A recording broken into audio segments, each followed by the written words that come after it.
കണവനുപജാപത്തിലാപത്തിലാരോ തെറ്റിച്ചൊന്ന പഴിക്കു പാണ്ഡ്യഭട ഖഡ്ഗത്താൽ ശിരച്ഛേദിതൻ ചിലപ്പതികാരം കത്തുന്നു മധുരാപുരത്തിൽ ഇതിഹാസം പൊൽച്ചിലമ്പാക്കുവാൻ. ഇളങ്കോവടികളുടെ ചിലപ്പതികാരത്തെ അധികരിച്ച് രമേശൻ നായർ രചിച്ച നാടകം. സംഗീതം എം ജി രാധാകൃഷ്ണൻ. സംവിധാനം എ പ്രഭാകരൻ.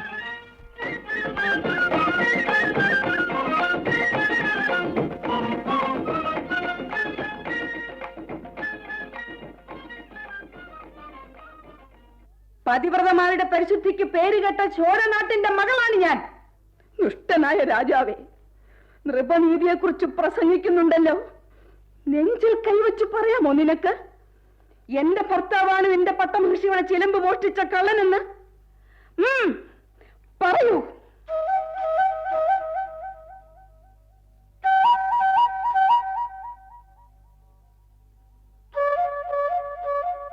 ചിലപ്പതികാരം.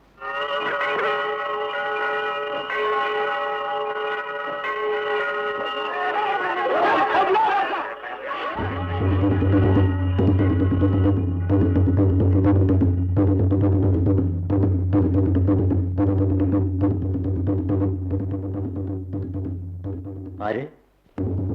ചാത്തനായോ? സ്വാഗതം. താങ്കൾ വരുന്ന വഴിയാണെന്ന് തോന്നുന്നു. അതെ, അങ്ങയെ ഇടയ്ക്കിടെ കണ്ടുപോകാൻ സംഗതി വരുന്നത് തന്നെ ഒരു മഹാഭാഗ്യം. തമിഴ് കവികുലത്തിന്റെ പരമ്പൊരുളാണ് ചാത്തനാർ. നമ്മുടെ സൗഹൃദം വീണുകിട്ടിയ നിധി. കുറച്ചു മുമ്പും ശ്രദ്ധിച്ചു, പുറത്ത് ഒരു ജനാരവം.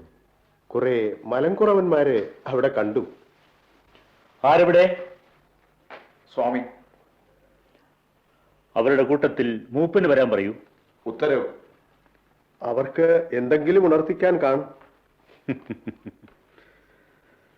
പാവങ്ങൾ. പുണ്യഭൂമിയായ ചേരരാജ്യത്തിലെ ഇളമുറയാണ് ഇന്ന് ഞാൻ. അവർക്ക് എന്തെങ്കിലും ഉണർത്തിക്കാനുണ്ടെങ്കിൽ അത് നമ്മുടെ ജ്യേഷ്ഠനോടല്ലേ വേണ്ടത്? വഞ്ചി പൂമാലയണിഞ്ഞ് വഞ്ചിനാഥനായി വിരാജിക്കുന്ന ചേരൻ ചെങ്കുട്ടുവനോട് എന്ന് പറഞ്ഞാൽ പൂർണ്ണമായും ശരിയാവുമോ? നാടും നഗരവും കൊട്ടാര ജീവിതവും വെടിഞ്ഞ് സ്വമേധയാ സന്യാസത്തിന്റെ മഹാസാമ്രാജ്യം വാഴുവാൻ മോഹിച്ച് ഈ ഗോഷ്ഠത്തിൽ ഒറ്റയ്ക്ക് കഴിയുകയാണിന്ന് നാം. അങ്ങ് സിംഹാസനം വെടിഞ്ഞത് ശരിയാണ്. എന്നാൽ ജനങ്ങളുടെ ഹൃദയത്തിൽ നിന്ന് അങ്ങ് ഇനിയും താഴെ ഇറങ്ങിയിട്ടില്ല. ഇളങ്കോ തിരുമനസ് വിജയിക്കട്ടെ. എന്താണ് കാര്യം? പറയൂ. തിരുമനസ് അറിയേണ്ട കാര്യം കേൾക്കാൻ തിടുക്കമായി.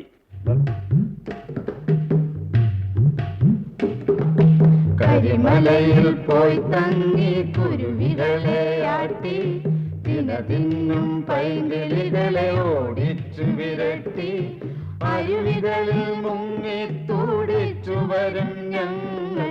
ഒരു കാഴ്ച കണ്ടേ, ഒരു കാഴ്ച കണ്ടേ. നദ്ധി നദ്ധിമി ധിമി ധിമി നദ്ധി നദ്ധിമി ധിമി ധിമി നദ്ധി നദ്ധിമി നദ്ധി നദ്ധിമി തത്തരികിട തിത്തരികിടതോ.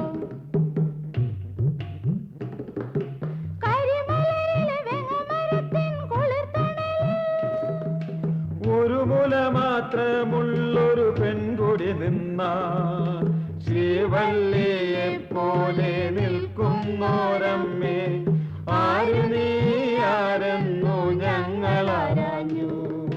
നദ്ധി നദ്ധിമി ധിമി ധിമി നദ്ധി നദ്ധിമി ധിമി ധിമി നദ്ധി നദ്ധിമി നദ്ധി നദ്ധിമി തത്തരികിട തിത്തരികിടതോ.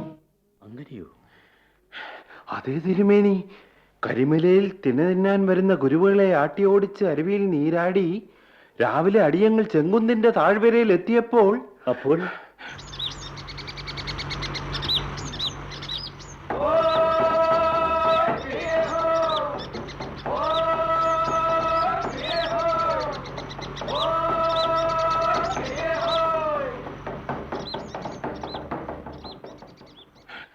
ദേവലോകത്ത് നിന്നൊരു രഥം ഇറങ്ങി വരുന്ന ഞങ്ങള് കണ്ട്. ചെങ്കുന്നില് പൊന്മലരുകൾ തിങ്ങിയ വേങ്ങമരത്തിന്റെ കുളിർമയാർന്ന തണലിൽ അഴിച്ചിട്ട തലമുടിയോടെ, കണ്ണീരുണങ്ങിയ കവിൾത്തടങ്ങളോടെ, വിവശയും ഒറ്റമുലച്ചിയും അതിരൂപവതിയുമായി ദേവതയെപ്പോലെ ഒരു സ്ത്രീ നിൽക്കുന്നുണ്ടായിരുന്നു.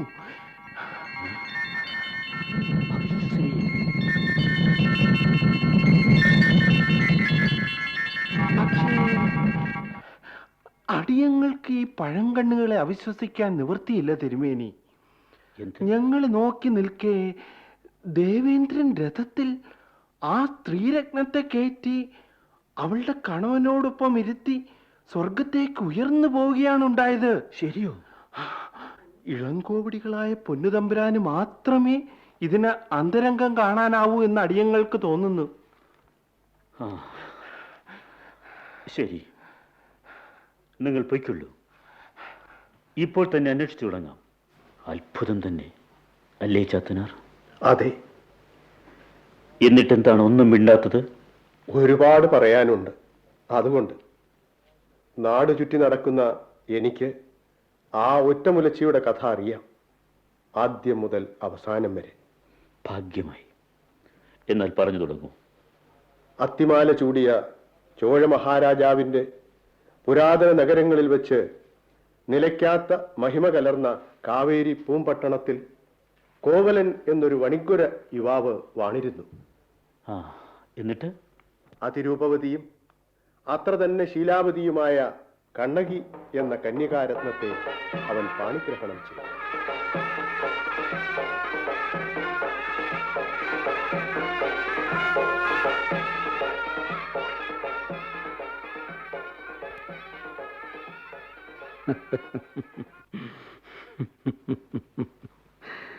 കണ്ണിനാനന്ദമൂട്ടുന്ന പൊന്നെ, കൈകുളിർക്കും വലംപിരിമുത്തേ. അതെ, എനിക്കറിയില്ല എങ്ങനെയൊക്കെ നിന്നെ വാഴ്ത്തണമെന്ന്. ഞാൻ എത്ര ഭാഗ്യവാനാണ്. കണ്ണിനാനന്ദം ഊട്ടുന്ന പൊന്നേ, 7 നിലകളുള്ള ഈ മണിമാളികയിൽ 4-ാം മേടയിൽ ദേവശില്പിയായ മയൻ മന്ത്രശക്തി കൊണ്ട് നിർമ്മിച്ചതുപോലെയുള്ള ഈ മണിക്കെട്ടിലിൽ എന്റെ മെയ്യുരുമ്മിയിരിക്കുന്ന വസന്തകാലമേ, നീ ഒരു ദേവതയല്ലെങ്കിൽ പിന്നെ ആരാണ്? എത്ര സ്നേഹസമ്പന്നനാണ് അങ്ങ്. അതാണ് ഈ ഉള്ളവളുടെ ഭാഗ്യം. കണ്ണിനാനന്ദം ഊട്ടുന്ന പൊന്നേ. പക്ഷേ കലവറയില്ലാത്ത ഈ പ്രശംസ ഈ ഉള്ളവൾ അർഹിക്കുന്നുണ്ടോ? വിനയവും നിന്റെ കുലമഹിമയെ തന്നെ വിളിച്ചോതുന്നു. എന്താണ് നീ ഒന്നും മിണ്ടാത്തത്? അങ്ങയുടെ മുൻപിൽ ഞാൻ എന്തോ എന്നെ തന്നെ മറന്നു പോകുന്നു. പിന്നെയാണോ പറ്റിയ വാക്കുകൾ ഓർമ്മിക്കാൻ? നമ്മുടെ മുൻപിൽ കാലം പൂവിരിച്ച വഴി എത്രയോ നീണ്ടു കിടക്കുന്നു. ദൈവം കനിയട്ടെ. വല്ലാത്ത കുസൃതിക്കാറ്റ് ജനൽപ്പാളികളെ അടച്ചു കളയുന്നു. കാറ്റിനുമുണ്ട് ഔചിത്യം അല്ലേ?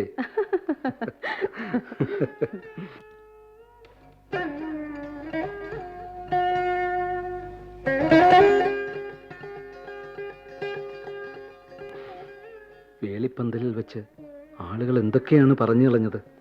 ഞാൻ എല്ലാം കേട്ടു, പക്ഷേ ഒന്നും കേട്ടില്ല. ഞാനും അതെ, എല്ലാം കണ്ടു, പക്ഷെ ഒന്നും കണ്ടില്ല. കാണാൻ നീ മാത്രമേ അവിടെ ഉണ്ടായിരുന്നുള്ളൂ. എത്ര ഭംഗിയായിട്ടാണ് അങ്ങ് സംസാരിക്കുന്നത്. എൻ്റെ കയ്യിൽ ഇപ്പോൾ ഒരു സ്വർണ്ണ നൂലുണ്ടായിരുന്നെങ്കിൽ ഈ മുത്തുമണികളൊന്നും നഷ്ടപ്പെടാതെ ഞാൻ കോർത്ത് എൻ്റെ ആത്മാവിൽ അണിഞ്ഞേനെ. എങ്കിൽ ഇതാ ഞാൻ തന്നെ ഒരു സ്വർണ്ണ നൂലാവാം. എന്താണ് രാത്രിയായിട്ടും സന്ധ്യ പിരിഞ്ഞു പോകാതെ ചുറ്റിപ്പറ്റി നിൽക്കുന്നത്? എവിടെ? ഇതാ നിന്റെ തുടുത്ത ഈ കപോലങ്ങളിൽ.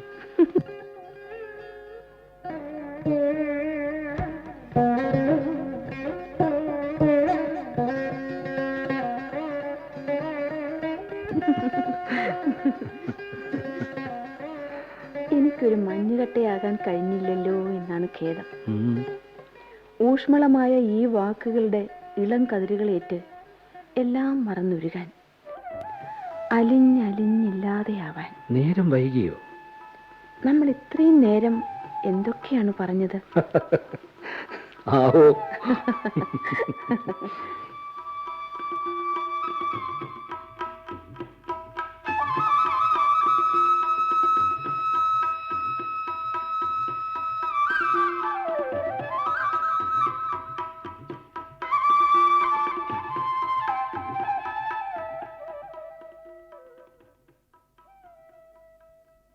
ചാത്തനാർ, തിരുമേനി, അപ്പോൾ അവർ മനസ്സിണക്കത്തോടെ നെടുനാൾ സുഖമായി വാണു അല്ലേ? ഇല്ല. അതിനിടെ ക്രൂരമായ വിധി അവരെ തമ്മിലകറ്റി. അതെങ്ങനെ? കാവേരി പൂമ്പട്ടണത്തിൽ തന്നെ ഉണ്ടായിരുന്നു മാധവി എന്നൊരു വേശാങ്കന, സുന്ദരി, നൃത്തകലയിൽ നിപുണ, കലാമർമ്മജ്ഞ, കാമസ്വരൂപിണി. പോരെങ്കിലോ ഉർവശിയുടെ കുലത്തിൽ തന്നെയാണ് പിറന്നത്. അത് ശരി. അവൾ കോവലനെ വശീകരിച്ചു അല്ലേ? എങ്കിൽ പിന്നെ പരാതിയില്ലല്ലോ. പിന്നെന്തുണ്ടായി? വിധിയെ തടുക്കാൻ ആർക്ക് കഴിയുന്നു? കോവലനാണെങ്കിൽ കണ്ണകിയുടെ കൺകണ്ട ദൈവം, അവനോ വിശ്വസ്തനായ ഭർത്താവ്. മാധവി വേശാങ്കനയാണെങ്കിലും നല്ല സംസ്കാര സമ്പന്ന. എങ്കിലും അവർ തമ്മിൽ വല്ലാതെ അടുത്തു. അവരെ അടുപ്പിച്ച സാഹചര്യമോ? പറയാം. കാവേരി പൂമ്പട്ടണത്തിൽ എല്ലാ വർഷവും ഇന്ദ്രോത്സവം കേമമായി ആഘോഷിക്കാറുണ്ട്.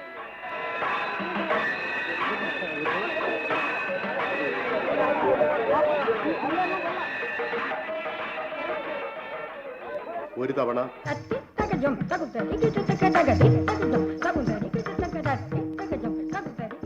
ഇന്ദ്രോത്സവത്തോടൊപ്പമാണ് മാധവി രാജസദസ്സിൽ തന്റെ നൃത്തവും അരങ്ങേറി.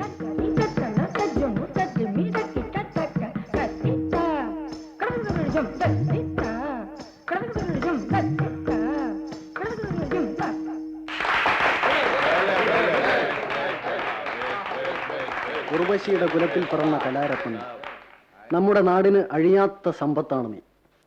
കലയ്ക്കും സംസ്കാരത്തിനും പാദപ്രണാമം ചെയ്യുന്ന പാരമ്പര്യമാണ് ചോഴ രാജാക്കന്മാരുടേത്. നാം നിന്നിൽ അങ്ങേയറ്റം സംപ്രീതനായിരിക്കുന്നു. നിനക്ക് നന്മ വരട്ടെ. ഇതാ നിന്റെ സിദ്ധികളെ ചോഴ സാമ്രാജ്യം അംഗീകരിച്ചതിന് തെളിവായി ഈ തലക്കോൽ നിനക്ക് നാം തരുന്നു. പച്ചരത്നങ്ങൾ പതിച്ച ഈ മാലയും നാം നിനക്ക് സമ്മാനിക്കുന്നു.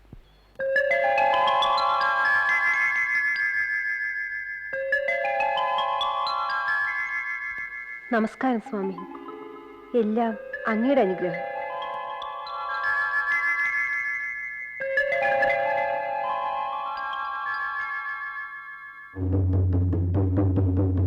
ആരുണ്ട് ആരുണ്ട് ഈ മാല വാങ്ങാൻ?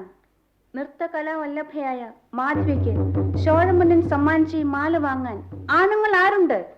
1008 പൊന്നു വില തന്ന് ഈ മാലയെയും മാധവിയെയും സ്വീകരിക്കാൻ ആരുണ്ട്? എന്ത്? ചോഴ യുവാക്കന്മാരുടെ പൗരുഷത്തിന് നേരെ, സമ്പന്നതയ്ക്ക് നേരെ ഇത്രയും ഹീനമായ ഒരു വെല്ലുവിളിയോ? സ്വാമി, തെറ്റിദ്ധരിക്കരുത്. ഉർവശിയുടെ കുലത്തിൽ പിറന്ന എൻ്റെ സ്വാമിനിക്ക് ചോഴ മഹാരാജാവ് സമ്മാനിച്ചതാണ് ഈ മാല. നൃത്തകലാ കോവിതയായ എൻ്റെ സ്വാമിനിയും അഭിജാതയാണ്. 1008 പൊന്നു വില തന്ന് ഈ മാല ആര് വാങ്ങുന്നുവോ അദ്ദേഹവും അഭിജാതൻ തന്നെ ആവും. അങ്ങനെയുള്ള ഒരാൾക്ക് മാത്രം എൻ്റെ സ്വാമിനിയെ പ്രാപിക്കാനുള്ള അർഹതയുണ്ടാവും. എങ്കിൽ ഇതാ 1008 പൊന്ന് ഞാൻ തരുന്നു. മാല ഇങ്ങോട്ട് തരൂ. എവിടെ നിന്റെ സ്വാമിനി? വരൂ, ഞാൻ കാണിക്കാം. ജനിച്ചത് മുതൽ അങ്ങയെ മാത്രം കാത്തിരിക്കുന്നു എൻ്റെ സ്വാമിനി. വരൂ.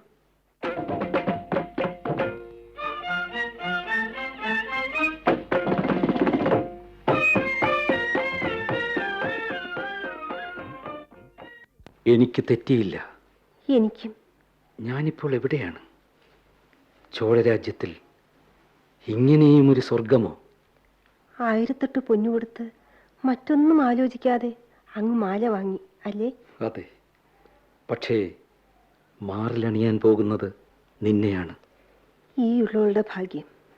ഇപ്പോൾ എനിക്ക് തോന്നുന്നു മാലയ്ക്ക് 10,008 പവൻ വില വെച്ചാൽ പോലും അതധികമാവില്ല എന്ന്.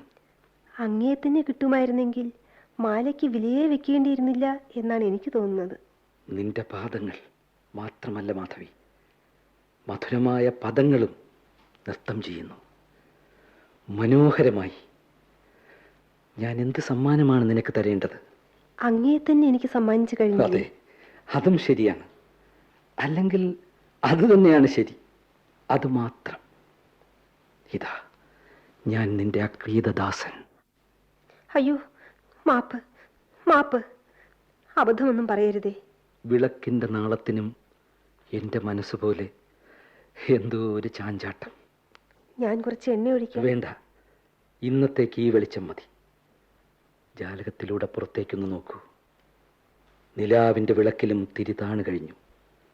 ചരാചരങ്ങളെല്ലാം ഉറക്കത്തിൻ്റെ മടിയിലേക്ക് ചാഞ്ഞു കഴിഞ്ഞു.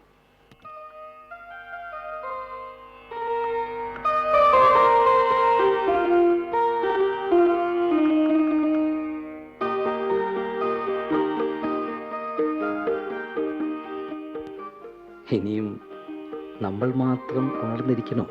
വേണ്ട, എന്നാലും ഉറങ്ങാൻ ഞാൻ സമ്മതിക്കില്ല. ഞാനും.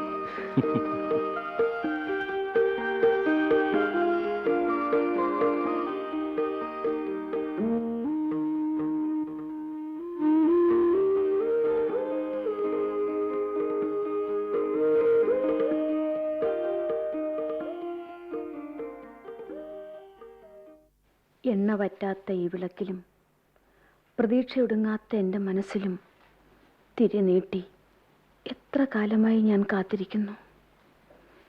എൻ്റെ നാഥൻ എവിടെ? പാപിനിയായ ഈ ഹതഭാഗ്യയെ അദ്ദേഹം മറന്നുവോ? ഈശ്വര, ഈ ഏകാന്തത 1000 നഖങ്ങൾ നീട്ടി എന്നെ പിച്ചു ചീന്തുന്നുവല്ലോ. ഇതൊക്കെ അനുഭവിക്കാൻ മാത്രം എന്ത് മഹാപാപമാണ് ഞാൻ ചെയ്തിട്ടുള്ളത്?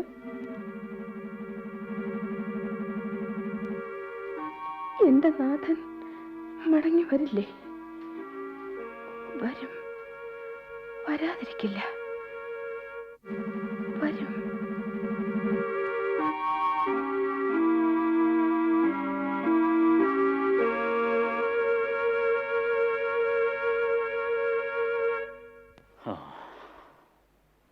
ചാത്തനാർ, സ്വാമി, കഷ്ടമായി പോയി.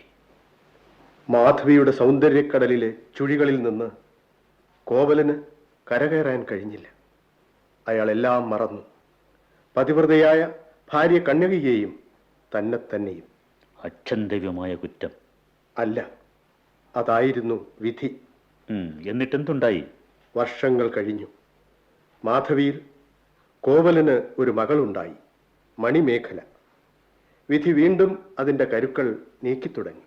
എങ്ങനെ? ധനമെല്ലാം ധൂർത്തടിച്ചു കഴിഞ്ഞപ്പോൾ കോവലന് എന്തെന്നില്ലാത്ത ഒരു അപകർഷതാബോധം.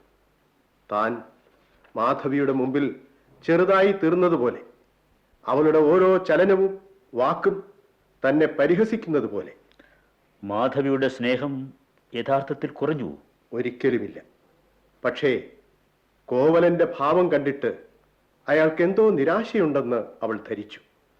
ഒരുപക്ഷേ മറ്റേതെങ്കിലും പെണ്ണിനെ ചൊല്ലിയുള്ള ഉത്കണ്ഠയാണോ എന്ന് പോലും സംശയിച്ചു. ഒടുവിൽ ചോഴനാട്ടിൽ എല്ലാ വർഷവും ആഘോഷപൂർവ്വം കൊണ്ടാടുന്ന ഇന്ദ്രോത്സവം വന്നു. ജനങ്ങൾ ആനന്ദലഹരിയിൽ മതിമറന്നു.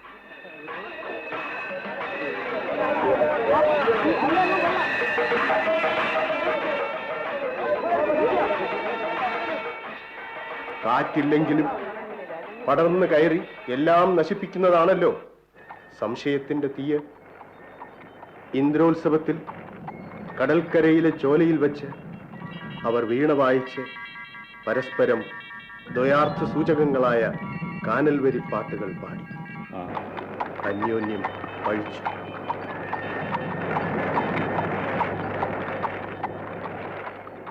പക്ഷി വേഗത്തിൽ പറക്കും പ്രാണരക്ഷകനുള്ള മണിത്തേര് ധീരമീ മണ്ണിൽ കുറിച്ച് വഴി താരനീ മായ്ച്ചു കടലേ.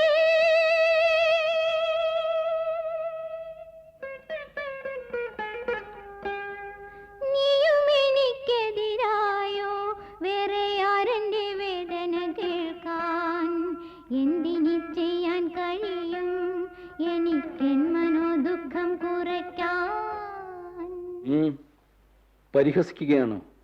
പാട്ടിന് പാട്ടിന്റെ അർത്ഥമേ ഉള്ളൂ. അത് ഞാൻ അതിന്റെ പാട്ടിന് വിടും. വിടാൻ ഭാവമില്ല. ആ വീണ ഇങ്ങ് തരൂ. മറുപടി പറയാൻ എനിക്കുമുണ്ട് പലതും. കാതൻ കൊടും കൺവലയും പിന്നെ നീ നിൻ നെടും കൺവലയും വീശി യഥാക്രമം കൊൽവൂ മത്സ്യജാലത്തെയും ഇവനെയും. കഷ്ടം. വാക്കുകൾക്കെങ്കിലും ഒരു മയം ഉണ്ടായിരുന്നെങ്കിൽ. അതിന് മനുഷ്യസ്ത്രീയുടെ കാത് വേണം. വേശ്യയ്ക്കുണ്ടോ വേദാന്തം തെളിയുന്നു? നന്ദികേട് പറയരുത്. ദൈവദോഷം കിട്ടും. ഞാൻ വേശ്യയല്ല, മാധവിയാണ്. ഇത്ര നാളും കിട്ടിയത് പിന്നെ പുണ്യമായിരുന്നുവോ? മതിയായി.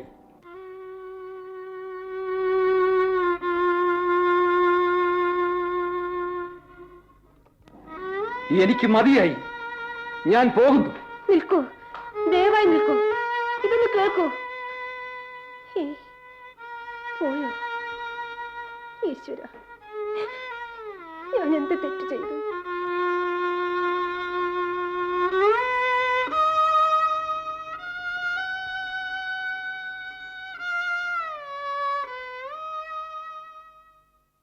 അങ്ങനെ വീണയുടെ കമ്പികൾ തകർന്നതോടെ ആ ബന്ധവും തകർന്നു. വിലപ്പെട്ട ബന്ധങ്ങളെന്നും മറ്റും നാം ചിലപ്പോൾ വിശേഷിപ്പിക്കാറില്ലേ? അതൊക്കെ എത്ര അടിസ്ഥാനരഹിതമാണെന്ന് ഇപ്പോൾ തെളിഞ്ഞില്ലേ? കോപം തണുക്കുമ്പോൾ കോവലൻ മടങ്ങി വരുമെന്ന് മാധവി കാത്തിരുന്നു.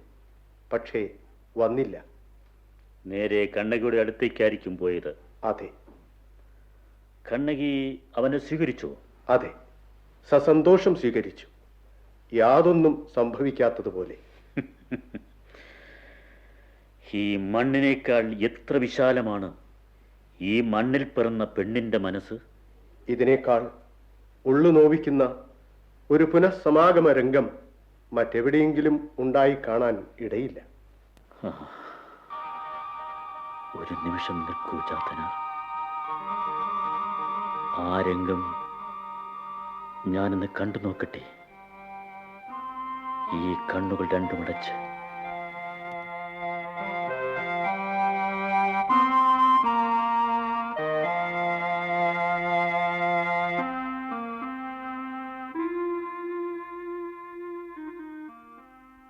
ആര്? എന്റെ പ്രാണേശ്വര, അങ്ങ് തന്നെയാണോ? എനിക്കെന്റെ കണ്ണുകളെ വിശ്വസിക്കാൻ കഴിയുന്നില്ലല്ലോ. എന്താണ് അങ്ങൊന്നും മിണ്ടാത്തത്? പറയൂ, ഈ പാപിയോട് എന്തെങ്കിലുമൊക്കെ പറയൂ. കണ്ണകി, വായി തുറന്നാൽ എനിക്കൊന്നേ പറയാനുള്ളൂ, മാപ്പ്. അയ്യോ, എന്റെ നാഥൻ ഈ അടിമയോട് മാപ്പ് പറയുകയാണോ? ഞാൻ ഇന്ന് എന്റെ പോലും നാഥനല്ലാതായി തീർന്നിരിക്കുന്നു കണ്ണകി. വരൂ, അകത്തേക്ക് വരൂ. നമ്മൾ ഒരുമിച്ച് കഴിഞ്ഞ മുറി, വർഷങ്ങളായി അടഞ്ഞുകിടക്കുന്ന ആ മുറി അങ്ങയുടെ കൈകൾ കൊണ്ട് തന്നെ തുറക്കൂ. കണ്ണകി, അങ്ങയുടെ ധനമെല്ലാം തീർന്നപ്പോൾ മാധവി തള്ളി പറഞ്ഞു കാണും, ഇല്ലേ? നിന്നോട് എന്തു പറയണമെന്ന് എനിക്കറിയില്ല. സാരമില്ല, എൻ്റെ 2 കാൽ ചിലമ്പുകൾ ഇനിയുമുണ്ട്. കൊണ്ടുപോകൂ. എവിടെയായാലും അങ്ങ് സുഖമായിരിക്കണമെന്ന് ഞാൻ പ്രാർത്ഥിക്കൂ. ഭർത്താവിൻ്റെ സുഖമാണല്ലോ ഭാര്യയുടെയും സുഖം. നിന്റെ നിറഞ്ഞ മനസ്സിന് മുൻപിൽ എനിക്ക് പിടിച്ചു നിൽക്കാൻ കഴിയുന്നില്ല കണ്ണകി. ഞാൻ ഉരുകിപ്പോകുന്നു. ചെല്ലൂ, മാധവിയോട് എൻ്റെ സ്നേഹാന്വേഷണങ്ങൾ മറക്കാതെ പറയണം. മാപ്പുകൾക്ക് അതീതമായ കുറ്റമാണ് ഞാൻ ചെയ്തത്. ഞാൻ നിന്റെ കാല് പിടിച്ചപേക്ഷിക്കുന്നു. ഈ പാപിയോട് പൊറുക്കൂ കണ്ണകി, പൊറുക്കൂ. അയ്യോ, അങ്ങ് എന്താണ് കാണിക്കുന്നത്? അങ്ങ് എൻ്റെ ദൈവമാണ്. അങ്ങയ്ക്കൊരിക്കലും ഒരു തെറ്റും ചെയ്യാൻ കഴിയില്ല. പൂർവികർ ഉണ്ടാക്കി വെച്ച് മല പോലുള്ള സമ്പത്തെല്ലാം ഒരു പെണ്ണിന് വേണ്ടി ഞാൻ ധൂർത്തടിച്ചു. ഈ അപമാനത്തിന്റെ കനത്ത ചൂടും പേറി ഈ ചോഴനാട്ടിൽ ഞാനിനി ജീവിക്കില്ല. വിധിയുണ്ടെങ്കിൽ സമയം ഇനിയും വൈകിയിട്ടില്ല.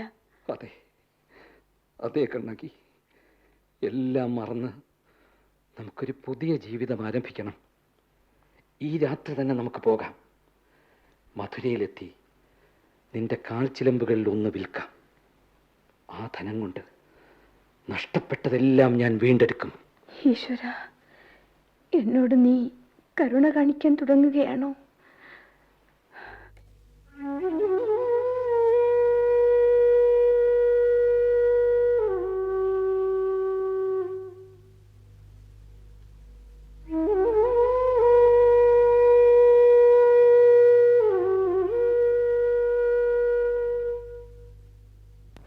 അമ്മേ, ഞങ്ങളെ അനുഗ്രഹിക്കണം.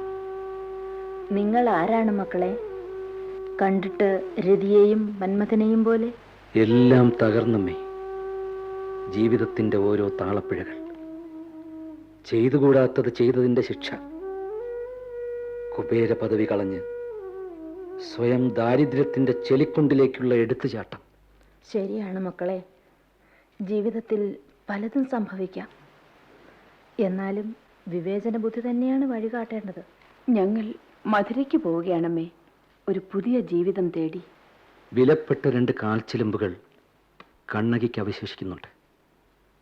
അവ മാത്രം. മധുരയിൽ ചെന്നാൽ അതിലൊന്ന് വിറ്റ് കച്ചവടം തുടങ്ങാം.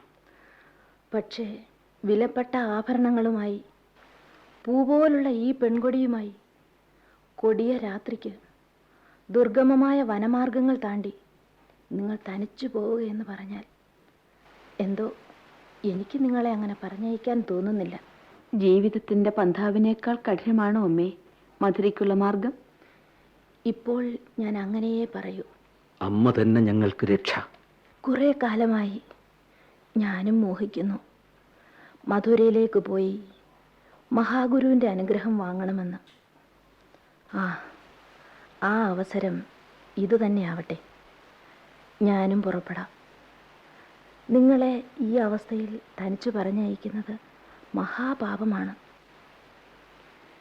തോളിൽ ഉറിയണിഞ്ഞ് കയ്യിൽ ഭിക്ഷാപാത്രവും മയിൽപ്പീലി കെട്ടുമേന്തി നിൽക്കുന്ന ഈ അമ്മ സാക്ഷാൽ പ്രപഞ്ചേശ്വരി തന്നെയാണ്. എന്നാൽ പുറപ്പെടാം മക്കളെ, നടക്കൂ.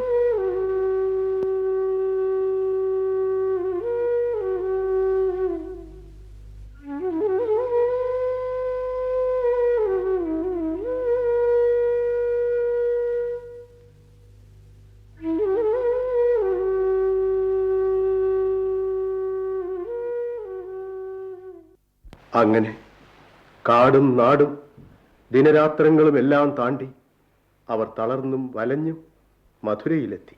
എന്നിട്ട് കൗന്തിയടികൾ അവരെ മാതിരി എന്ന ഇടയ സ്ത്രീയുടെ വീട്ടിൽ ഭദ്രമായി താമസിപ്പിച്ചു. എന്നിട്ട് അവർ ജൈന മഹാചാര്യന്റെ അനുഗ്രഹം വാങ്ങാൻ പോയി. വിധിയുടെ വിളയാട്ടം അത്ഭുതകരമായി തോന്നുന്നു. വല്ലാത്തൊരു കൂടുമാറ്റം.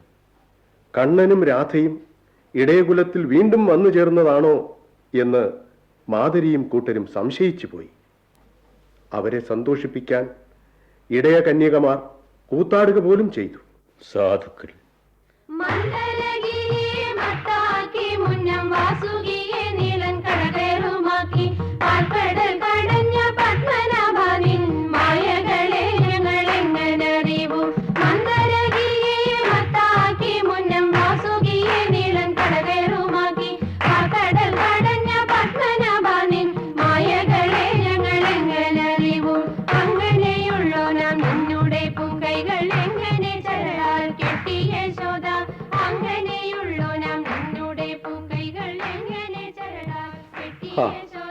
എത്ര മനോഹരമായ കുമ്മി.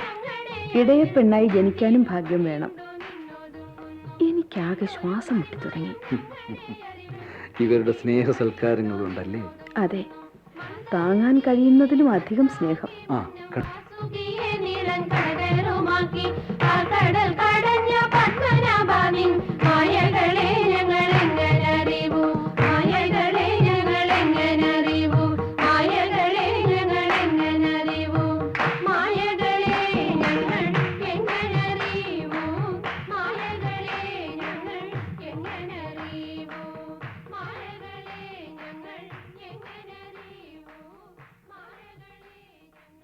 കണ്ണകി, വന്നിട്ട് ദിവസങ്ങൾ കഴിഞ്ഞു. കാര്യമൊന്നും നടന്നില്ല. എന്തായാലും നിന്റെ ഒരു ചിലമ്പിങ്ങി തരൂ. ഇന്ന് തന്നെ ഞാൻ രാജവീഥിയിൽ ഏതെങ്കിലും തട്ടാനെ കാണിച്ച് അത് വിറ്റിട്ട് വരാം. ഇതാ ചിലമ്പ്. ഞാൻ വേഗം മടങ്ങി വരാം. അപരിചിതമായ സ്ഥലമാണ്, സൂക്ഷിക്കണം. ധർമ്മിഷ്ഠനായ പാണ്ഡ്യ മഹാരാജാവ് വാണരുളുന്ന മധുരയിൽ എന്താണ് പേടിക്കാനുള്ളത്? ഞാൻ പോയി വരാം. ഞാൻ നോക്കിയിരിക്കും. ഈശ്വര, ഒരു പുതിയ ജീവിതം തരണേ.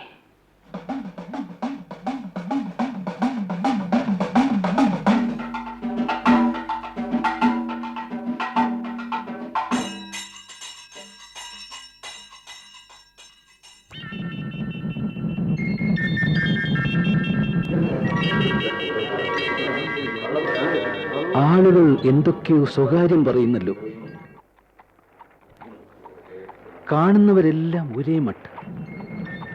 സുഹൃത്തെ, ഒന്നിങ്ങോട്ട് വരും. എന്താണ് കാര്യം? പാണ്ഡ്യ മഹാരാജാവിന്റെ പട്ടമഹിഷി പെരുന്തേവിയുടെ ഒരു ചിലമ്പ് കുറെ നാൾ മുൻപ് കൊട്ടാരത്തിൽ നിന്ന് മോഷണം പോയി. കള്ളനെ തിരക്ക് രാജഭടന്മാർ ഇറങ്ങിയിട്ടുണ്ട്. ഓ, അതാണോ കാര്യം? എന്നാലും ആ കള്ളൻ എങ്ങനെ ധൈര്യം വന്നു കൊട്ടാരത്തിൽ മോഷണം നടത്താൻ? അതും മഹാറാണിയുടെ ചിലമ്പ് തന്നെ മോഷ്ടിക്കാൻ? എന്തോ ആർക്കറിയാം സത്യം. എന്തായാലും മഹാറാണി വളരെ ദുഃഖിതയാണ്. അതുമൂലം മഹാരാജാവും പരിഭ്രാന്തനായിരിക്കും. മധുരയിലെ ഏറ്റവും ഗുരുതരമായ പ്രശ്നം ഇതാണിപ്പോ.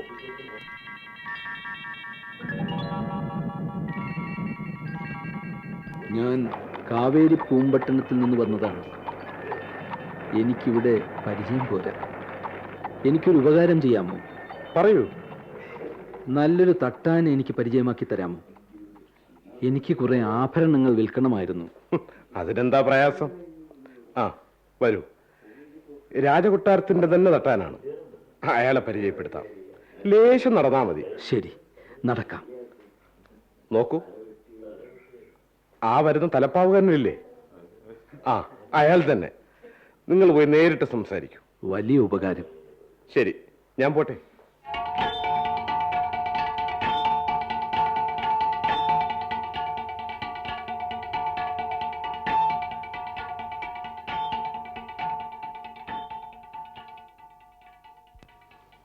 അപ്പോൾ അത്രയല്ലേ ഉള്ളൂ കാര്യം.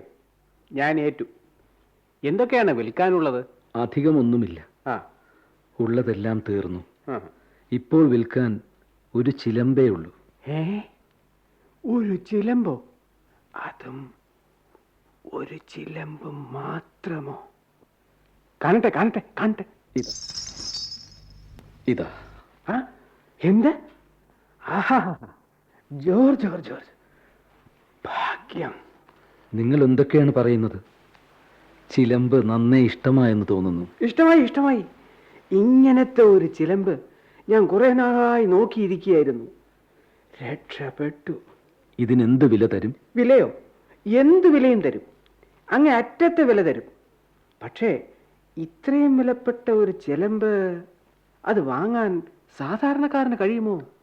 അപ്പോൾ പിന്നെ എന്ത് ചെയ്യും? അപ്പോ പിന്നെ എന്ത് ചെയ്യുമെന്നല്ലേ? ഒരു ബുദ്ധി തോന്നുന്നു. പറയൂ. പാണ്ഡ്യ മഹാരാജാവ് ഇത് കണ്ടാൽ എന്ത് വില തന്നും വാങ്ങിക്കാതിരിക്കില്ല. എന്നാൽ നമുക്ക് അങ്ങോട്ട് പോകാം. അത് വേണ്ട, അത് വേണ്ട. പിന്നെ നിങ്ങൾക്ക് എന്നെ വിശ്വാസമാണല്ലോ അല്ലേ? രാജകൊട്ടാരത്തിലെ സ്വർണ്ണപ്പണിക്കാരനെ അവിശ്വസിക്കേണ്ട കാര്യമെന്ത്?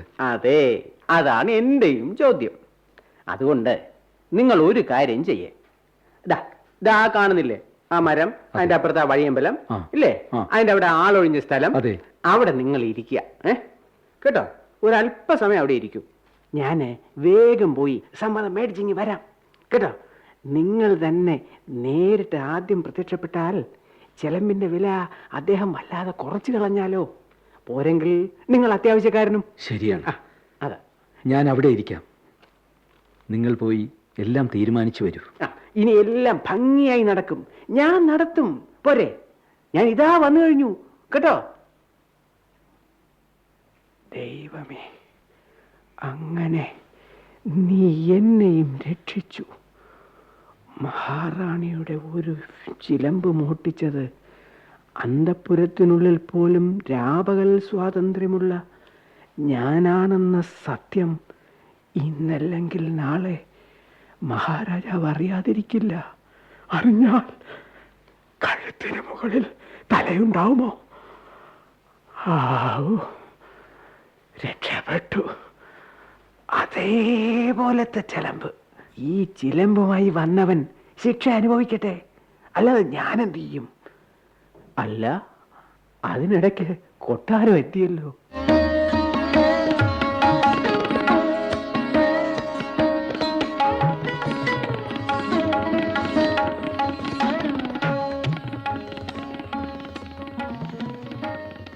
എന്റെ പെരുന്തേവി, നീ ഇത്ര മണ്ടിയായാലോ? എത്ര നാളായി നിന്റെ ഈ പരിഭവം തുടങ്ങിയിട്ട്? ഞാനൊന്നും പറയുന്നില്ല.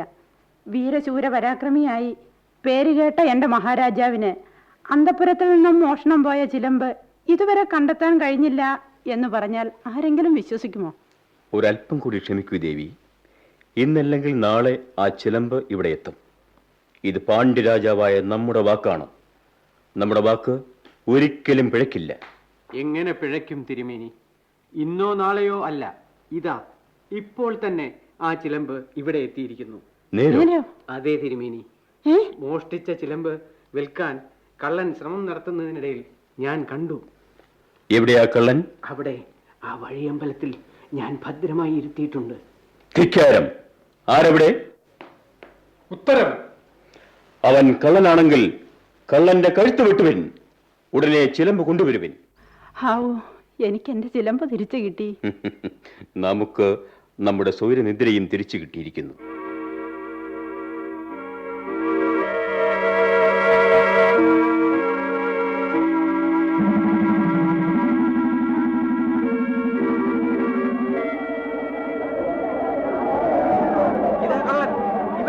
ഇവൻ തന്നെ. വേഗം കഴുത്ത് മുറിക്കുവിൻ. ഒരക്ഷരം പോലും അവനെ കൊണ്ട് പറയിക്കരുത്. പറയിച്ചാൽ സംഗതി കുഴയും. ഉടനെ രാജകൽപ്പന നടത്തും. അയ്യോ അയ്യോ, എന്നെ കൊല്ലരുത്, കൊല്ലരുത്. ഞാൻ കള്ളനല്ല. രാജകൽപ്പന താമസിക്കുന്നത് രാജ്യദ്രോഹമാണ്. അയ്യോ, കൊല്ലണം അവനെ. അയ്യോ, ഉടൻ കൊല്ലണം.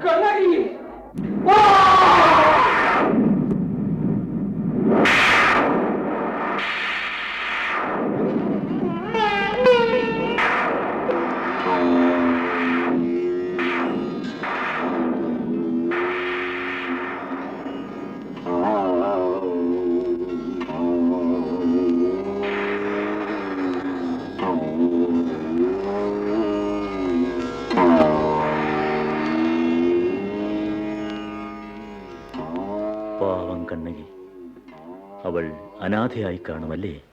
പക്ഷേ ഉണ്ടായത് അതല്ല. പറയൂ. നിരപരാധിയും ശുദ്ധനുമായ തന്റെ കണവനെ ചിലമ്പ് മോഷ്ടിച്ച കള്ളൻ എന്ന് ധരിച്ച് നിഷ്ഠുരമായി കൊലപ്പെടുത്തിയ പാണ്ഡ്യരാജാവിന്റെ കൊട്ടാരത്തിലേക്ക് അവൾ ഒരു കൊടുങ്കാറ്റ് പോലെ പാഞ്ഞു ചെന്നു.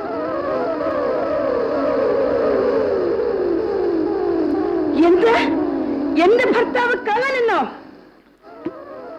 മഹാപ്രഭു, നമ്മുടെ കൊട്ടാരവാതിൽക്കൽ ഒരു സ്ത്രീ ആകെ കത്തിയെരിഞ്ഞുകൊണ്ട് കണ്ണിൽ നിന്ന് തീജ്വാലകൾ പറപ്പിച്ചുകൊണ്ട് കയ്യിൽ ഒരൊറ്റ ചിലമ്പം ഉയർത്തിപ്പിടിച്ചുകൊണ്ട് ഭ്രാന്തിയെപ്പോലെ വന്നു നിൽക്കുന്നു. അങ്ങനെയും ഒരു പരാതിക്കാരിയോ? വരാൻ പറയൂ.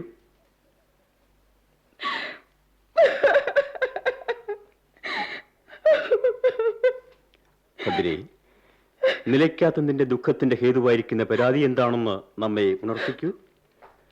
നീതിനിഷ്ഠയ്ക്ക് പേരെടുത്ത പൂർവികന്മാർ വാണിരുന്ന പാണ്ഡ്യരാജ്യമാണിത്. നീതിനിഷ്ഠയ്ക്ക് പേരെടുത്ത പൂർവികന്മാർ പോലും? അത് പൂർവികരുടെ കാര്യം. എനിക്കറിയേണ്ടത് ഇന്ന് പാണ്ഡ്യരാജ്യം വാഴാൻ വേഷം കെട്ടിയ നിങ്ങളുടെ നീതിബോധത്തെ കുറിച്ചാണ്. ഭദ്രേ, സമനില പാലിക്കൂ. ധർമ്മം തെറ്റാത്ത ചെങ്കോലാണ് നമ്മുടേത്. നിരപരാധിയായ എന്റെ കണവനെ കള്ളനെന്ന് പഴിചാരി കൊല ചെയ്തതാണോ ധർമ്മം? നിന്റെ വികാരം നാം മനസ്സിലാക്കുന്നു. പക്ഷേ കള്ളനെ ശിരച്ഛേദം ചെയ്യുക എന്നത് രാജധർമ്മമാണ്. കള്ളനോ? ഏത് കള്ളൻ? നിന്റെ കണവൻ. മഹാപാപിയായ രാജാവേ, എന്റെ ഭർത്താവ് കള്ളനോ? അത് പറഞ്ഞ് നിന്റെ നാവിന് ഇനി ഒരക്ഷരം പറയാൻ കഴിയില്ല. അധർമ്മിയായ രാജവിദൂഷക, നീ പറയുന്നത് എന്താണെന്ന് നീയെങ്കിലും അറിയുന്നുണ്ടോ? രാജകൊട്ടാരത്തിൽ നിന്ന് മഹാറാണിയുടെ ചിലമ്പ് മോഷ്ടിച്ചത് നിന്റെ ഭർത്താവല്ലെങ്കിൽ മറ്റാരാണ്? നീ തന്നെ. നാമോ? അതെ. എല്ലാം തകർന്ന് പുതിയൊരു ജീവിതം അന്വേഷിച്ച് ധർമ്മപുരിയായ മധുരയിൽ സ്വപ്നങ്ങളുമായി കാൽകുത്തിയ പരമപവിത്രനായ എന്റെ ഭർത്താവ് കള്ളനാണെങ്കിൽ ആ മധുരയ്ക്കധിപനായ നീ പെരുങ്കള്ളനാണ്, ദുഷ്ടൻ. ദുഃഖം കൊണ്ട് നീ ഭ്രാന്ത് പറയുകയാണ്. ഇല്ല, രാജകീയ സമൃദ്ധി വിടുവേല ചെയ്യുന്ന ഒരു തറവാട്ടിൽ പിറന്നവളാണ് ഞാൻ. പതിവ്രതമാരുടെ പരിശുദ്ധിക്ക് പേരുകെട്ട ചോരനാട്ടിന്റെ മകളാണ് ഞാൻ. മകളെ, അതൊന്നും നാം നിഷേധിക്കുന്നില്ല. പിറന്ന നാട്ടിൽ ജീവിതം പൊലിഞ്ഞപ്പോൾ പുതിയൊരു ജീവിതം തേടി നിന്നെ ധർമ്മിഷ്ഠനെന്ന് തെറ്റിദ്ധരിച്ച് ഞാനും എന്റെ ഭർത്താവും ഈ അധർമ്മ രാജ്യത്തിൽ അറിയാതെ വന്നു പോയതാണ്. ദുഷ്ടനായ രാജാവേ, നൃപനീതിയെക്കുറിച്ച് പ്രസംഗിക്കുന്നുണ്ടല്ലോ, നെഞ്ചിൽ കൈവച്ച് പറയാമോ നിനക്ക്? എന്റെ ഭർത്താവാണ് നിന്റെ പട്ടമഹിഷിയുടെ ചിലമ്പ് മോഷ്ടിച്ച കള്ളനെന്ന് പറയൂ. അപ്പോൾ ആ ചിലമ്പ് ഏതായിരുന്നു? അതിന്റെ ഒറ്റയാണ് ഞാൻ ഈ കയ്യിൽ ഉയർത്തിപ്പിടിച്ചിരിക്കുന്നത്. റാണിയുടെ ചിലമ്പിനകത്ത് നിറയെ മുത്തുകളാണ് നിറച്ചിട്ടുള്ളത്. എന്നാൽ ഞങ്ങളുടെ ചിലമ്പിനുള്ളിൽ നോക്കൂ, മാണിക്കപ്പരലുകളാണ് നിറച്ചിട്ടുള്ളത്. ഈശ്വര, നമുക്ക് തെറ്റിയോ? ഇതാ എന്റെ ചിലമ്പ്. നിന്റെ അവിവേകത്തിന് മുൻപിൽ ഇത് ഞാൻ എറിഞ്ഞുടയ്ക്കുന്നു.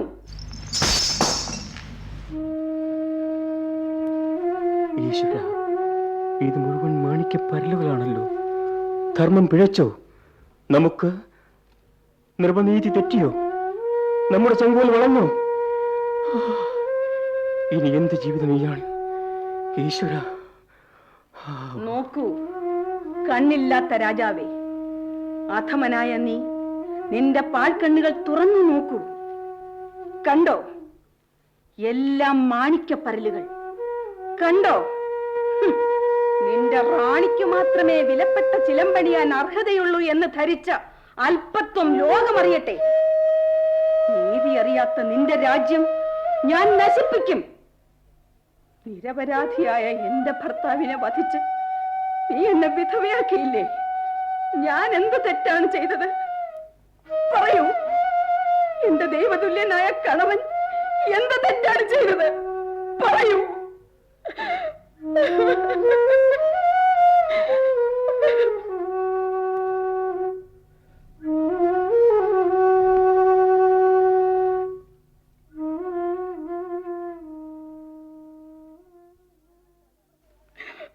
ഞാൻ പതിവ്രതയാണെങ്കിൽ നീയും നിന്റെ റാണിയും കൊട്ടാരവും നാടും നഗരവും എല്ലാം മുടിഞ്ഞു പോകട്ടെ.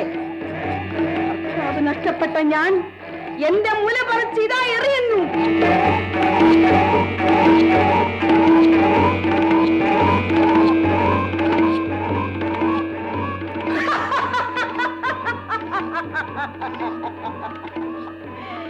എല്ലാം നശിക്കട്ടെ, എല്ലാം എല്ലാം നശിക്കട്ടെ.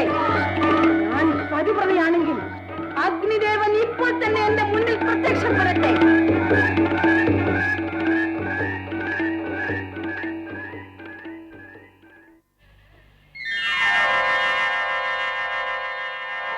ഭദ്രേ, ആജ്ഞാപിക്കൂ. നാം ഇതാ നിന്റെ ആജ്ഞ ശിരസാവഹിക്കാൻ കാത്തു നിൽക്കുന്നു. നശിക്കട്ടെ, എല്ലാം വെന്ത് നശിക്കട്ടെ.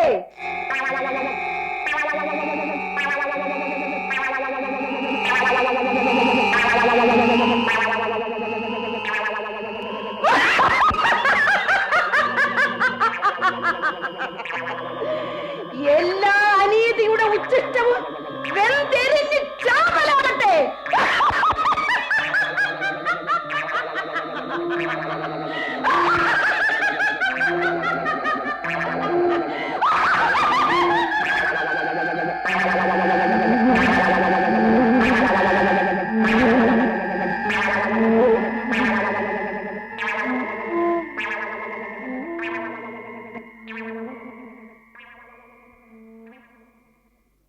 പാണ്ഡ്യരാജാവിന് എന്ത് സംഭവിച്ചു എന്ന് പറഞ്ഞില്ലല്ലോ.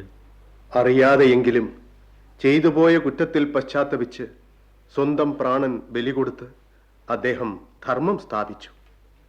വളഞ്ഞുപോയ നൃപനീതിയുടെ ചെങ്കോലിന് പ്രാണനൂട്ടി അദ്ദേഹം നിവർത്തു.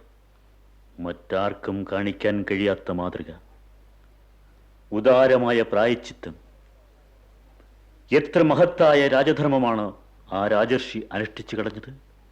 വൈധവ്യത്തെക്കാൾ കൊടിയ നരകമില്ലെന്നുറച്ച് അദ്ദേഹത്തിന്റെ പട്ടമഹിഷി പെരുന്തേവി പ്രാണേശ്വരന്റെ മാർഗം സ്വീകരിച്ചു. പാതിവൃത്യത്തിന്റെ മഹിമയ്ക്ക് അവരുമൊരു ഉദാഹരണം തന്നെ. ഇനിയും പറയൂ കണ്ണകയുടെ ആ സതീരത്നത്തിന്റെ കഥ. തന്റെ കണവനെ ജീവനോടെ നേരിട്ട് കാണുന്നതുവരെ നിൽക്കുകയോ ഇരിക്കുകയോ ചെയ്യുകയില്ലെന്ന് അവൾ ശപഥം ചെയ്തു. 14 ദിവസം അഹോരാത്രം ആ ഒറ്റമുലച്ചി അലഞ്ഞു നടന്നു. എന്ത്? ഒടുവിൽ പുണ്യഭൂമിയായ ഈ ചേരരാജ്യത്തിൽ വെച്ചാണല്ലോ അവൾക്ക് ഭർത്തൃസമാഗമം ഉണ്ടായത്. തീർച്ചയായും പുണ്യം ചെയ്ത രാജവംശമാണ് നമ്മുടേത്. മഹാഭാഗ്യം ചെയ്തു കളഞ്ഞത് മലങ്കുറവന്മാരാണ്.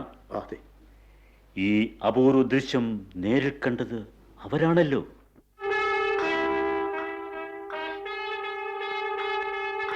അങ്ങയുടെ ജ്യേഷ്ഠനായ ചേരൻ ചെമ്പുത്തുവ മഹാരാജാവ് തിരുമനസ്സുകൊണ്ട് ഇതാ ഇങ്ങോട്ട് എഴുന്നള്ളുന്നത് പോലെ തോന്നുന്നു. മഹാരാജാവ് തിരുമനസ്സുകൊണ്ട് വിജയിക്കട്ടെ, വിജയിക്കട്ടെ.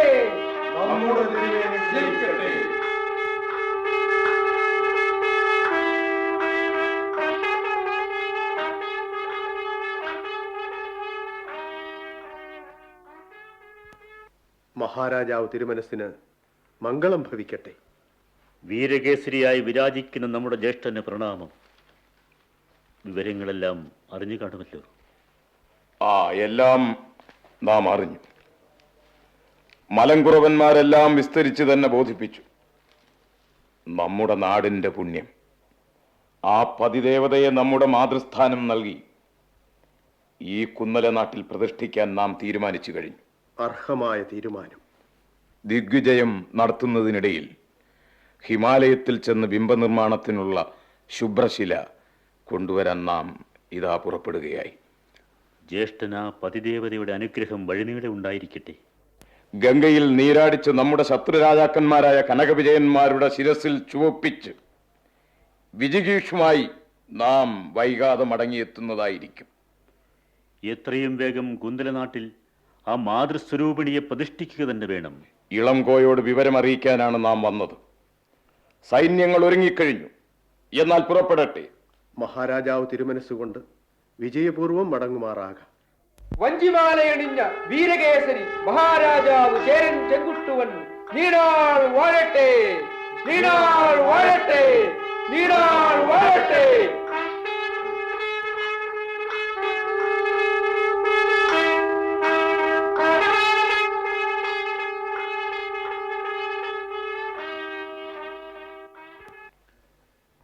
എന്താണ് ചാത്തനാർ ഒന്നും മിണ്ടാതെ ആലോചനാമഗ്നായി ഇരുന്നു കളഞ്ഞത്? ഭൗതികമായ ഈ സാമ്രാജ്യത്തിൽ മാത്രം ആ പതിദേവതയെ പ്രതിഷ്ഠിച്ചാൽ മതിയോ? ഞാൻ അത് ചിന്തിക്കുകയായിരുന്നു. പോരെ തന്നെ. അനശ്വരമായ സാഹിത്യ സാമ്രാജ്യത്തിലും വേണ്ടേ ആ ദേവിക്ക് സമുചിതമായ ഒരു പ്രതിഷ്ഠ? തീർച്ചയായും വേണ്ടതാണ്. വശ്യവചസായ ചാത്തനാർക്ക് ഒരു മഹാകാവ്യം തീർത്തുകൂടെ? ശിവശിവ, ഞാനോ? മഹാപണ്ഡിതനും ഋഷിപുങ്കവനുമായ അങ്ങുള്ളപ്പോഴോ? അങ്ങ് തന്നെയാണ് ആ മഹൽ കൃത്യം നിർവഹിക്കാൻ സർവഥാ അർഹൻ. ചോഴനാട്ടിൽ പിറന്ന് മധുരയിൽ ദുരന്തം സംഭവിച്ച് ചേരനാട്ടിൽ കുടികൊള്ളാൻ വന്ന ആ ദേവിയുടെ ഐതിഹാസിക കഥ ഒരു വെറും കഥയല്ല. ചേരചോഴ പാണ്ഡ്യരാജ്യങ്ങളുടെ മൊത്തത്തിലുള്ള സംസ്കാരത്തിൻ്റെയും ചരിത്രത്തിൻ്റെയും എല്ലാം ജീവൽ കഥയാണ്. രാജർഷിയായ അങ്ങേക്ക് മാത്രമേ അതെഴുതാൻ അധികാരമുള്ളൂ. ശരി, എന്നാൽ അങ്ങനെയാവാം. ഈ കഥയിലെ പ്രധാന കഥാപാത്രം ഒരു ചിലമ്പാണെന്ന് നാം കരുതുന്നു. ആ ചിലമ്പിലൂടെ സനാതനമായ 3 ലോകതത്വങ്ങൾ മുഴങ്ങിക്കേൾക്കുകയും ചെയ്യുന്നു. ശരിയാണ്. നൃപനീതി തെറ്റിക്കുന്ന രാജാവിന് ധർമ്മദേവത തന്നെ അന്തകനായിത്തീരും. ഇതാണ് ഒന്നാമത്തെ തത്വം. പാതിവൃത്യ മഹിമ കൊണ്ട് പുകഴാർന്ന ഒരുവളെ മർത്യലോകം മാത്രമല്ല ദേവലോകവും വണങ്ങി വാഴ്ത്തും. ജന്മാന്തരകൃതമായ പാപഫലങ്ങളുടെ ദുരിതഫലം അനന്തര ജന്മത്തിലായാലും അനുഭവിക്കാതെ വയ്യ. അതെ, ഈ 3 ലോകതത്വങ്ങളും ശില്പവേലകളോടുകൂടിയ ഒരു ചിലമ്പ് ഹേതുവായിട്ട് സ്പഷ്ടമായിരിക്കയാൽ ചിലപ്പതികാരം എന്ന പേരിൽ തന്നെ നാം ഉടനെ ഒരു മഹാകാവ്യം നിർമ്മിച്ച് ഈ ലോകതത്വങ്ങളെ അനന്തര തലമുറകളുടെ അറിവിലേക്കായി നിലനിർത്തുന്നുണ്ട്. അങ്ങയെ ലോകം മറക്കില്ല. ഇയലും ഇശയും നാടകവും ഇടകലർന്ന ഈ മുത്തമിഴ്ക്കാവ്യം നാം ഉണ്ടാക്കുമ്പോൾ ചാത്തനാർ വെറുതെയിരിക്കുന്നത് ശരിയാവില്ല. കോവലന് മാധവിയിൽ പിറന്ന മണിമേഖലയെക്കുറിച്ച് ഞാൻ പറഞ്ഞുവല്ലോ. അവളുടെ കഥയും ഒരു കാവ്യത്തിനുണ്ട്. അങ്ങയുടെ ചിലപ്പതികാരത്തിന് ഒരു അനുബന്ധമെന്ന പോലെ മണിമേഖല എന്ന ഒരു മഹാകാവ്യം ഈയുള്ളവൻ ഉണ്ടാക്കാം. അതെ, നമ്മുടെ സുദൃഢമായ സാഹോദര്യ സൗഹൃദ ബന്ധം നമ്മുടെ കാലശേഷം ലോകമുള്ളിടത്തോളം സാഹിത്യ സാമ്രാജ്യത്തിലും തോളോട് തോളുരുമ്മി തന്നെ നിൽക്കട്ടെ. എല്ലാം ആ പതിദേവതയുടെ അനുഗ്രഹം.